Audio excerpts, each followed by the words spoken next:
میر گل خان نصیر بلوچستان کے ایک ہر دل عزیز شخصیت تھے۔ آپ کو ملک الشورا کا خطاب دیا گیا تھا۔ میر گل خان نصیر 14 مئی 1914 عیسوی کو بلوچستان کے شہر نوشکی میں مینگل قبیلے کی ایک شاخ پاہیند خیل کے میر حبیب خان کے ہاں پیدا ہوئے۔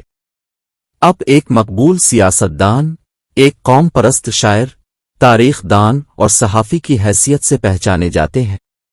اپنے فارسی، اردو اور بلوچی زبانوں میں شاعری کی، درجہ چہارم تک اپنے گاؤں میں تعلیم حاصل کی، پھر گورنمنٹ سنڈے من ہائی سکول کوئٹہ چلے گئے۔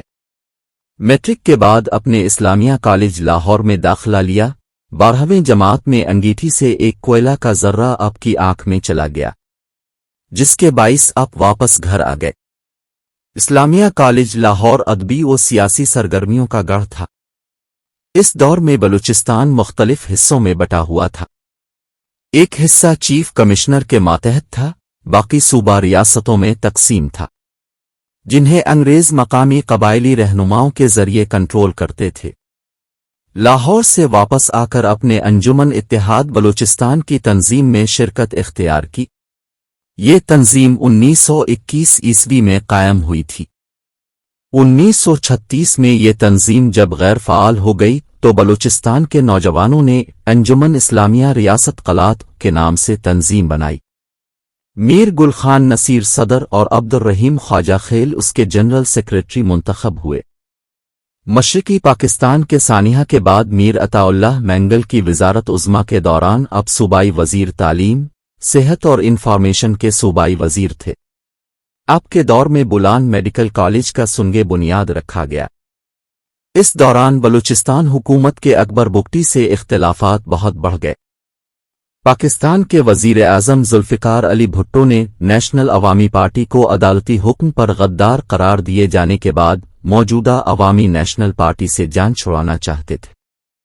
انہوں نے اس موقع سے فائدہ اٹھاتے ہوئے خیبر پختونخوا اور بلوچستان میں نیشنل عوامی پارٹی کی حکومت ختم کر دی اور ان کے رہنماؤں کو جیل میں ڈال دیا اور دونوں صوبوں میں گورنر راج نافذ کر دیا۔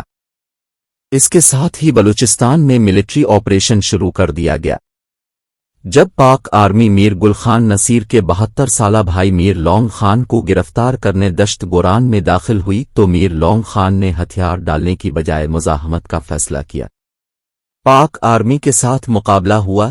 پاک آرمی جدید ترین اسلحہ سے لیس تھی، جبکہ میر لونگ خان کے ساتھ مینگل کے چند افراد بیرل بندوقوں سے مسلح تھے۔ اس لڑائی میں میر لونگ خان جان بحق ہوئے، جبکہ پاک آرمی کے 29 جوان بھی جان بحق ہوئے۔ میر گل خان نصیر، ان کے چھوٹے بھائی کرنل سلطان محمود خان، غوث بخش بیزن جو اور خیر بخش مری کو گرفتار کر لیا گیا۔ میر گل خان نصیر نے ایام اسیری میں بہت سے کلام لکھے۔ یہ سب کچھ اکبر بگٹی مرحوم کے دور حکومت میں ہوا۔ عوامی نیشنل پارٹی کے سرکردہ رہنماؤں خان عبدالولی خان، سردار عطا اللہ مینگل، نواب خیر بخش مری، سید قصور گردیزی، حبیب جالب، غوث بخش بیزنجو پر ٹریبیونل کے سامنے غداری کا مقدمہ چلا۔ ضیاء الحق کے دور حکومت میں ان رہنماؤں کو رہائی ملی، جس کے بعد غوث بخش بیزنجو، سردار عطا اللہ مینگل، گل خان نصیر نے اپنے ساتھیوں کے ساتھ افغانستان میں پناہ لی، جبکہ خیر بخش مری اور شیرو مری مستقل طور پر افغانستان منتقل ہو گئے۔ میر گل خان نصیر بلا شبہ بلوچستان کی ایک تاریخ ساز شخصیت تھے۔ ان کی قومی، علمی، سیاسی خدمات ناقابل فراموش ہیں۔ انہوں نے حقوق کے لیے ہر فورم پر آواز بلند کی اور اس مقصد کی حصول کے لیے زندان اور دیگر مشکلات کا ڈٹ کر مقابلہ کیا، لیکن اصولوں پر کبھی بھی سودا بازی نہیں کی۔ میر گل خان نصیر قبائلی فرقہ واریت کو بلوچ قوم اور سماجی ترقی و خوشحالی میں سب سے بڑی رکاوٹ سمجھتے تھے، اس لیے انہوں نے قبائلی فرقہ واریت کی بھرپور مخالفت اور اس نظام کے خلاف آواز بلند کی۔ میر گل خان نصیر نے اپنی شاعری سے محکوموں میں ایک نیا جوش و ولولہ پیدا کیا، قوم وطن کے لیے قربانی کے جذبے کو ابھارا، ترقی کے لیے کوششیں کی۔ موجودہ زمانے کے تقاضوں سے ہم آہنگ وسیع تر انسانیت کی فلاح کے لیے آواز بلند کی۔ میر گل خان نصیر بلوچ و بلوچستان سے جنون کی حد تک محبت کرتے تھے۔ اس کا اندازہ ان کی شاعری سے بخوبی لگایا جا سکتا ہے۔ انہوں نے ہمیشہ ظلم، زیادتی اور ناانصافی کے خلاف آواز اٹھائی۔